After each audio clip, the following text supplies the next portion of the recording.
तो भाई लोग, मैं आपकी सेवा में फिर से एक बार हाजिर हूँ और आज हम इंडियन सिनेमा के मोस्ट इम्पोर्टेंट और सबसे बड़े सिनेमैटिक वर्स की गहराइयों में झांकेंगे। लोकेश कनगराज सिनेमैटिक यूनिवर्स जो आजकल भौकाल मचा रहा है। तो लोकेश कनगराज ने इसे क्यों क्रिएट किया, इसमें अब तक कितनी फिल्में आ चुकी है, आगे इसमें क्या इंटरेस्टिंग होने वाला है, और सबसे इम्पोर्टेंट बात, ये इंडियन सिनेमा के लिए इतनी इम्पोर्टेंट क्यों है। ऐसे बहुत सारी चीजें हम इसके बारे में जानने वाले हैं। तो कोई भी चीज अगर मिस नहीं करना चाहते हो तो इस वीडियो को पूरा देखना, और अगर तुम पूरा देखोगे तो थोड़ी सी मेरी भी रीच बढ़ जाएगी यार। हेलो दोस्तों, मैं हूँ विक्की और आप देख रहे हो विक्की फिल्मी टॉक।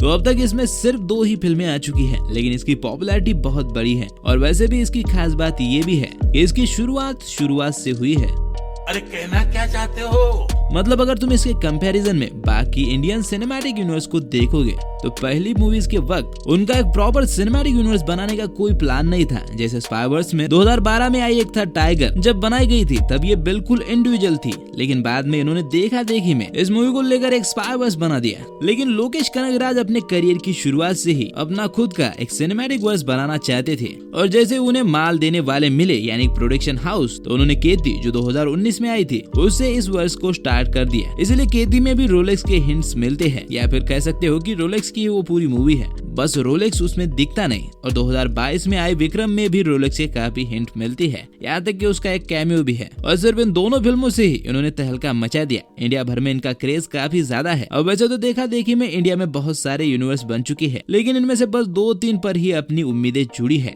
और एलसीयू उनमें से एक है। बेसिकली एलसीयू का पूरा प्लॉट ड्रग्स माफिया से लड़ने वाले हीरोज पर बेस है, और इनमें से जिस तरह से कैरेक्टर्स ऐड किए गए हैं उससे ये इंडिया को नेक्स्ट लेवल पर ले जाएगी, उसका अंदाजा हो जाता है। स्पेशली रोलेक्स जो एलसीयू का मेन विलन है, उससे अपने को बहुत उम्मीदें हैं। नहीं मतलब बंदे का अभी तो भौकाल है ही, पर जिस तरह से रोलेक्स अपने पास्ट के बारे में बताता है कि उनके बाप दादाओं ने तो कुछ कमाया है नहीं, इसलिए उसने ही सब कुछ खड़ा किया। साफ पता चलता है कि अपना खुद का साम्राज्य बनाने के लिए इसने पास्ट में बहुत सारे राड़े किए हैं, क्योंकि भाई सब कुछ जीरो से बनाया है बंदे ने, और मेरे को वो सब देखना है। और यकीन करो, लोकेश वर्स इंडिया का नाम दुनिया में रोशन करने वाली है, और हाँ, अपने को मजे भी मिलने वाले हैं। खैर चलो आगे बढ़ते हैं और जरा प्रॉफिट और लॉस पर ध्यान देती है, क्योंकि ये बहुत इंपॉर्टेंट पार्ट है। चाहे किसी सिनेमैटिक यूनिवर्स में आगे कितना भी पोटेंशियल क्यों ना हो, पर अगर वो माल ही नहीं कमा पा रही है तो मेकर्स आगे ही नहीं बढ़ पाते। वैसे इसके बाद हम ये जानेंगे कि फ्यूचर में इसमें क्या बवाल होने वाला है।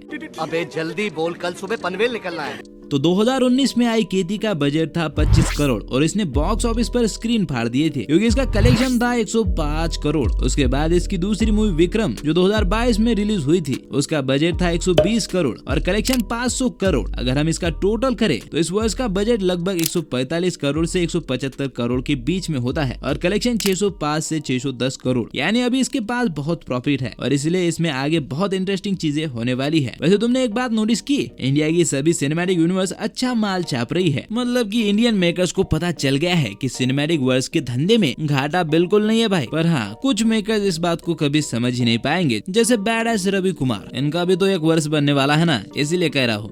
समझ रहे हो ना?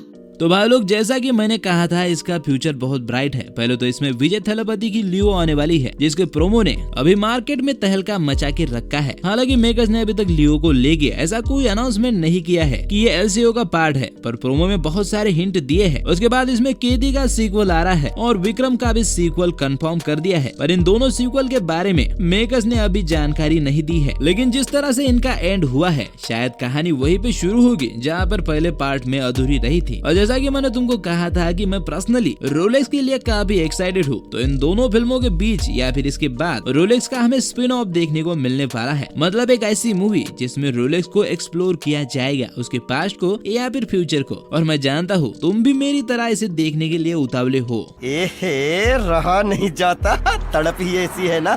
तो तुम जरा सोचो आगे कितना बड़ा धमाका होने वाला है। और भाई लोग, ये तो बस शुरुआत है। ये फिल्में तो इस वर्ष का बस अच्छे से सेट करने का काम करेगी। असली माल तो इसके बाद आने वाला है, जिसमें हमें केती, विक्रम और लियो जैसे कैरेक्टर्स का क्रॉसओवर देखने को मिलेगा।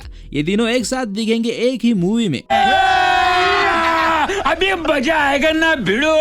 वैसे तुम जरा सोच के देखो कि हमें रोलेक्स के बारे में पहले तो एक हीरो की तरह दिखाया जाएगा, यानी उसे अपने दिल में उतार दिया जाएगा, उसे एक मेन विलन की तरह इन तीनों से भिड़ाया जाएगा, तो क्या मजा आएगा, क्योंकि तब तक हम इनसे डीपली जुड़ चुके होंगे। किसी को रोलेक्स पसंद आएगा, किसी को विक्रम तो किसी को केती, यानी कि भाई लोग इनकी लड़ाई हमें एक अलग ही एक्सपीरियंस देगी, क्योंकि अनजान लोगों से ज्यादा जो लोग हमें जानते हैं या फिर हमसे जुड़े हुए हैं उनकी बातें या चीजें हमें ज्यादा चुभती है। लेकिन उस सुनहरे भविष्य को अभी काफी समय है और उससे पहले हमें चैनल पर इस वर्ष में आने वाले हर कैरेक्टर को डीपली समझने वाले हैं, तो चैनल को सब्सक्राइब करना मत भूलना। और हाँ, तुम्हें इसमें से किस कैरेक्टर को लेकर एक्साइटमेंट ज्यादा है कमेंट में जरूर बताना। और साथ ही में मैंने स्पाइवर्स और हॉरर कॉमेडी वर्स को भी अच्छे से एक्सप्लेन किया हुआ है, तुम चाहे तो उन वीडियोस को देख सकती हो, लिंक तुमको डिस्क्रिप्शन में मिल जाएंगे या फिर एंड स्क्रीन में तुम्हें वो वीडियोस मिल जाएंगी। तो आज की वीडियो में बस इतना ही, हम मिलेंगे अगली वीडियो में, तब तक आप फिल्में देखो।